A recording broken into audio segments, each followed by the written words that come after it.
Price Lord. கர்த்தர் நாம் மைப்படுவதாக. இந்த அருமையான புதிய நாள் காலை வேளையிலே உங்களை பார்ப்பதில் மிகுந்த சந்தோஷம். தினமொரு லோக சுவார்த்தி மூலமாக உங்களை சந்தித்துக் கொண்டிருக்கிறோம். நீங்கள் எல்லாரும் கர்த்தராகிய இயேசு கிறிஸ்துவுக்குள் சுகமாக இருப்பேன் நாங்கள் விசுவாசிக்கிறோம்.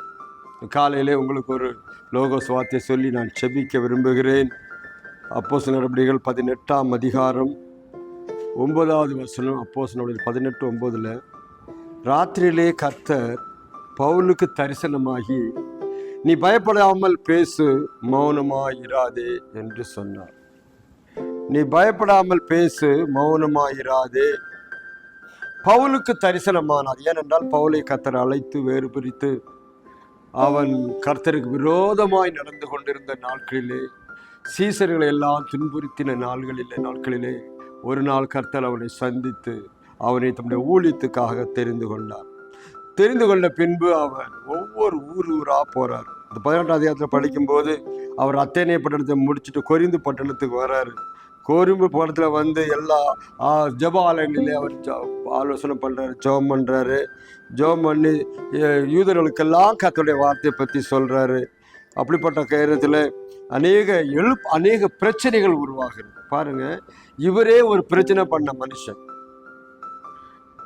கிறிஸ்தவர்களை துன்புறுத்தின மனுஷன் கர்த்தர் அவளை தலைகீழாய் மாற்றிட்டு அவர் சொல்றார், பாருங்க, நான் இவன் எனக்காக எவ்வளோ பாடுகளை பட வேண்டும் என்று நான் அவனுக்கு சொல்லுவேன்னு சொல்லி அங்கே அன்றைக்குபடி ஒரு வெளிப்பாட்டை கர்த்தர் கொடுத்தார். அது மாத்திரமல்ல, அவன் ஒவ்வொரு ஊராக போயிட்டு இருக்கிறார்.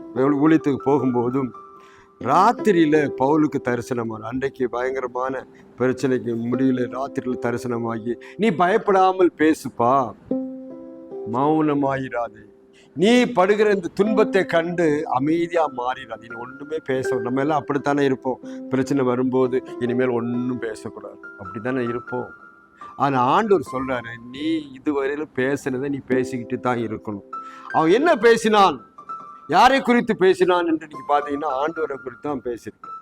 அவனுடைய வார்த்தைகளை குறித்து பேசுகிறான், பழைய ஏற்பாட்டுகளை குறித்து பேசியிருக்கிறான், புதிய ஏற்பாட்டில் இயேசுவை குறித்து பேசுகிறான், இயேசு எப்படிப்பட்டவன்னு சொல்லி பேசி கொண்டிருக்கிறான். அதனால அந்த நீ பேசுகிற பேச்சை என்ன செய்யற, நிறுத்திராத, பயப்படாமல் பேசு, சோதரம், மௌனமா இராதே என்று சொல்லி அவனை திடப்படுத்துகிறார். காரணம், பேசு, நான் ஒன்று கூட தான் இருப்பேன் என்று சொல்லுகிறார்.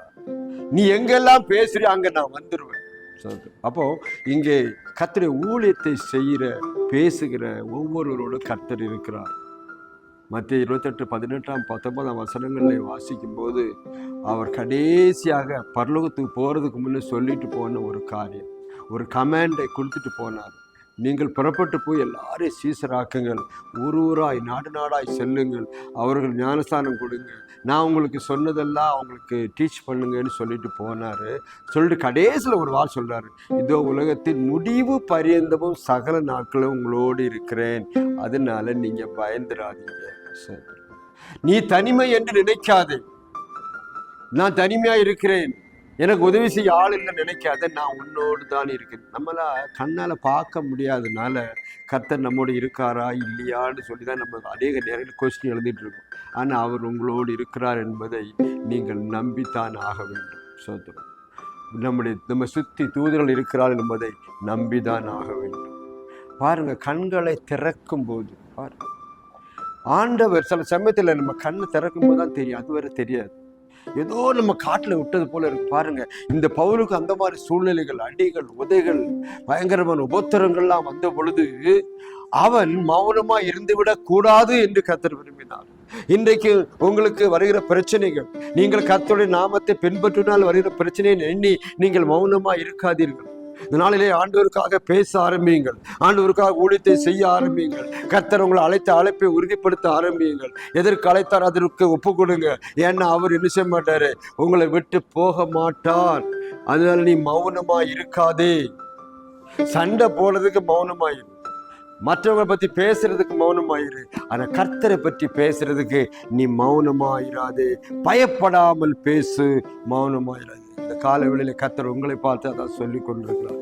பவுலை பார்த்து கர்த்தர் சொன்னவர் இன்னைக்கு உங்களை பார்த்தோம். அவர் சொல்றார், மௌனமாயிராதே, பேசு, சத்தியத்தை பேசு, சத்தியத்துக்காக நீ நிமிர்ந்து நில்.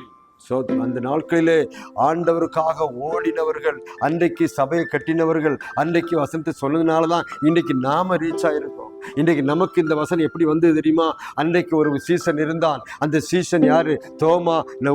கடல் கடந்து இந்தியாவுக்கு வந்ததுனால அவன் தன் உயிரையே கொடுத்தார். பாருங்க, அது நம்முடைய தமிழ்நாட்டுல. இந்த தமிழ்நாட்டுல பாருங்க, மவுண்ட் தாமஸின் பேர் வச்சு காரணம் தெரியுமா? சின்ன மலை. அந்த மலையில தான் அவர் தன் ஜீவனை கொடுத்தார். அவர் நம்மை தேடி வந்ததுனால எல்லாரும் புறப்பட்டு போயிட்டாங்க. ஒவ்வொரு இடமா, ஊர் ஊரா, நாடு நாடா போனார்கள், சத்தியத்தை பேசினார்கள். இன்றைக்கு நீ ஆண்டவர் உங்களை வைத்திருக்க இடத்துல சத்தியத்தை பேசி கொண்டு இருக்கிறீர்களா? மௌனமா இருக்கிறீர்களா? இனிமேல் நான் ஊழியமே செய்ய மாட்டேன், இனிமேல் நான் ஜெபமே பண்ண மாட்டேன், இனிமேல் எதுவுமே பண்ண மாட்டேன், எல்லாம் போதும் என்று சொல்லிக்கிறீர்களா? கர்த்தர் இப்பொழுது உங்களோடு பேசி கொண்டிருக்கிறார். நீ மௌனமா இராதே, பயப்படாமல் பேசும். நீ பயப்படாமல் பேசு மகனே என்று சொல்லி கர்த்தர் சொல்லி கொண்டிருக்கிறார். அவர் உங்களோடு தான் இருக்கிறார். நீ வசனம் சொல்லுது, அவர் முகாந்தரமாய் பாருங்க, அவர் நாமத்தினால எங்க கூடுறீங்களோ, எங்க பேசினா அங்க இயேசு வருவார். அவர் உங்களோட இருப்பார். உங்களுக்கு பேசுறதுக்கு சக்தியை கொடுப்பார், தைரியத்தை கொடுப்பார். இன்னைக்கு எதை பேசி பேசுறீங்க? சத்தியத்தை பேசுறீர்கள், நீங்க உண்மையை பேசுறீங்க, நடக்க போறதை பேசுறீங்க. கர்த்தர் உங்களோடு இருப்பார். பாருங்க, இது பவுலுக்கு தெரியும், உபத்திரம் வரும், கஷ்டம் வரும். ஆனாலும் அவன் திடன் கொண்டு போயிட்டே இருந்தான். செத்தது போல தூக்கி போட்டு போயிட்டாங்க. அவனை அடிச்சு ரோட்ல இழுத்துட்டு போனாங்க. ஆனா எதை பத்தியுமே கவலைப்படல. கர்த்தர் அவனுக்கு சுகத்தை கொடுத்தார், பேசினான். இன்னைக்கு உங்க வாழ்க்கையில பிரச்சனை மேல பிரச்சனையா, என் ஊழியத்துல பிரச்சனைன்னு சொல்லியிருக்கீங்களா? நான் அழைக்கப்பட்டேன், என் ஊழியத்தில் பிரச்சனை, உதவி செய்ய ஆள் இல்லை, நான் தனியாக இருக்கேன்னு நினைக்காதீங்க.